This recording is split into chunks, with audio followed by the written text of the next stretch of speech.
Hi friends, trip போலாமா? இப்போ நான் எங்கே போயிட்டு இருக்கேன்னா பெங்களூர் போயிட்டு இருக்கேன். Trip and vacation. ஸோ இது என்னன்னா, பெங்களூர்ல வந்து நான் வேலை பார்க்குற ஆஃபீஸில் வந்து மீட்டிங். ஸோ அந்த இதில் அப்படி ஒரு சின்ன வெக்கேஷன் மாதிரி ட்ரிப் மாதிரி போயிட்டு இருக்கேன். ஸோ கரெக்டாக பார்த்தோன்னா எங்கள் ஊர்ல இருந்து பெங்களூருக்கு போயிட்டு இருக்கேன். வடவூர்லேருந்து பெங்களூருக்கு பஸ்ஸில் போயிட்டு இருக்கேன். அங்கேருந்து போகும்போது கொஞ்சம் பாதி ஸ்டாப்பில் வந்து கொஞ்சம் நின்று போவாங்க. ஸோ நின்றுட்டு அங்கேருந்து கடைக்கு போனேன். கடைக்கு போயிட்டு அங்கே ஒரு பப்ஸ் ஒன்று வாங்கினேன். வெஜ்ஜு பப்ஸு ஏதோ தெரியாதனம் வாங்கிட்டேன். வந்து சொத்தோடு தான் அந்த உள்ள பார்த்து இவ்வளோ தான் எதுக்கு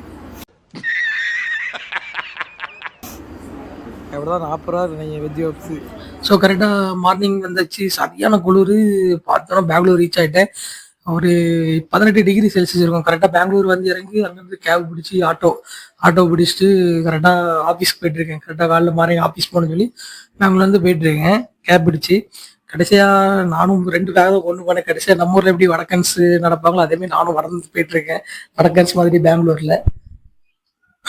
இதுதான் நான் ஏற்கனவே நான் ஃபர்ஸ்ட் டைம் வரும்போது அந்த வழியில தான் எனக்கு நல்லா தெரியும். ஸோ நான் ஃபர்ஸ்ட் சாப்பிடும்போது இந்த கடையில தான் சாப்பிட்டேன். இட்லி இந்த கடையில தான் சாப்பிட்டேன், இந்த கடையில. ஸோ எனக்கு இந்த பந்த் ஆயிடுச்சுனால எனக்கு சாப்பிட முடியல. இல்ல ஏழை இப்படி பண்றிய கிறுக்கு மெண்டல் பயிலுலா.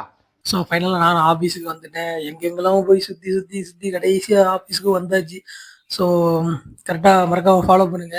அப்கமிங் வீடியோஸ் நிறையா வரும். ஸோ ஃபாலோ பண்ணாதவங்க ஃபாலோ பண்ணிக்கோங்க.